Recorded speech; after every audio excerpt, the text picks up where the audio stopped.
বাস্তবায়ন করার জন্য আজকের মাহফিল থেকে শপথ গ্রহণ করি ইনশাআল্লাহ।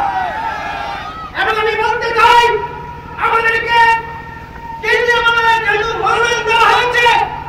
আমাদের প্রত্যেকটা কর্মীকে আমরা বলতে চাই, আপনারা আপনাদের অবস্থান থেকে যদি আমাদেরকে সহযোগিতা করেন, আমরা খেলাফতের দল, রিস্কার দল প্রতিদিন করে পৌঁছে দেব ইনশাআল্লাহ। এজন্য আজকের মাহফিল থেকে আমরা ইনশাআল্লাহ রিকশা প্রতীকের জন্য মেহনত করব ইনশাআল্লাহ। আল্লাহ তাআলা সকলকে কবুল করুন। আমিন আমিন ওয়া আখির দাওয়ানা আলহামদুলিল্লাহি রাব্বিল আলামিন। এই পর্যায়ে সংক্ষিপ্ত বক্তব্য নিয়ে আসছেন হযরত মাওলানা আব্দুস সুবহান সাহেব দামাত বরকাতুহুম, কেন্দ্রীয় নির্বাহী সদস্য, বাংলাদেশ খেলাফত মজলিস।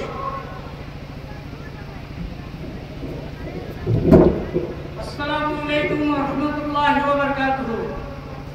ভাইরা আমার, এখানে বক্তৃতা দেওয়ার জন্য আসি নাই, আসছি বাংলাদেশ খেলাফত মজলিসের আমিরের খাদিম হিসাবে।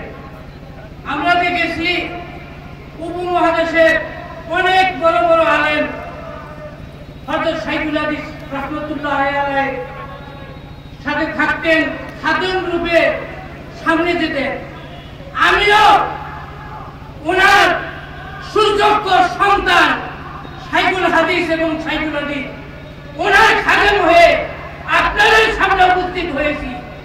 আগামীতে উনি যে ভবিষ্যৎবাণী করবে এবং যে হুকুম করবে, আমি আপনাদের কাছে অনুরোধ করব, জান দিয়া হোক, কুরবানি দিয়া হোক, আপনারা ওনার সুরে সুর মেলায়, ওনার কণ্ঠে ন্যায় তাকবীর আল্লাহু আকবার বলে ময়দানে নেমে যাবেন ইনশাআল্লাহ।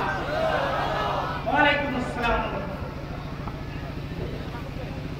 সংগ্রামী সাথী ও বন্ধুগণ, এই পর্যায়ে আমাদের সামনে গুরুত্বপূর্ণ বক্তব্য নিয়ে আসছেন কারা নির্যাতিত নেতা, পরিবারের গুরুত্বপূর্ণ সময়ও তাকে কারাগারে কাটাতে হয়েছে, বাংলাদেশ খেলাফত মজলিসের যুগ্ম মহাসচিব, ভৈরব কিশোরগঞ্জ 6 আসন ভৈরব কুলিয়াচরের সংসদ পদপ্রার্থী হযরত মাওলানা মুহাম্মদ আতাউল্লাহ আমিন সাহেব দামাত বরকাতুহুম।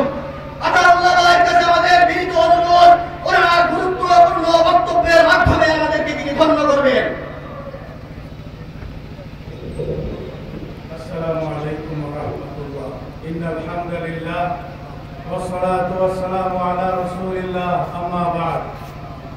বাংলাদেশ খেলাফত মজলিস কুলিয়ারচর উপজেলার আয়োজনে আজকের এই গণসমাবেশের সম্মানিত সভাপতি, উপস্থিত আছেন বাংলাদেশের মানুষের রাজনৈতিক আধ্যাত্মিক রাহবার, বাংলাদেশ খেলাফত মজলিসের মজলুম আমির, কারা নির্যাতিত জননেতা আল্লামা মামুনুল হক হাফিজাহুল্লাহ, উপস্থিত অন্যান্য নেতৃবৃন্দ, বন্ধু প্রতিম সংগঠনের নেতৃবৃন্দ, উপজেলার বিভিন্ন দায়িত্বশীল, ভৈরব কুলিয়ারচরের আপামর জনসাধারণ, মিডিয়ার বন্ধুগণ, আইন শৃঙ্খলা রক্ষাকারী সংস্থার সদস্যবৃন্দ, শ্রদ্ধার সাথে স্মরণ করছি আজকে কুলিয়ারচরে দাঁড়িয়ে দুজন মহান ব্যক্তি, যারা এই কুলিয়ারচরের মাটি এবং মানুষের সাথে বাংলাদেশের ইসলামকে রক্ষা করার জন্য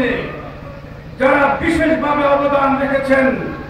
একজন হলো হাজী আবুল কাসেম কাঞ্চন মিয়া, আরেকজন হলেন হাজী সিদ্দিক মিয়া। এই দুই মহামানবকে আমার দেখার সুযোগ হয়েছে। তারা ইসলামের পক্ষে, দেশের পক্ষে অসামান্য অবদান রেখেছেন। বিশেষভাবে হাজী সিদ্দিক মিয়ার কাছাকাছি যাওয়ার সুযোগ হয়েছে।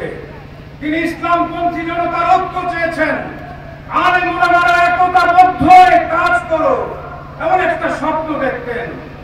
আজকে বাংলাদেশ সেই স্বপ্ন পূরণের দ্বার প্রান্তে দাঁড়িয়ে। আজকে যদি হাজী সিদ্দিক মিয়া বাঁচতেন, বেঁচে থাকতেন, আলেম ওলামাদের কাতারে দাঁড়িয়ে তিনি নেতৃত্বের ভূমিকায় থাকতেন। সুতরাং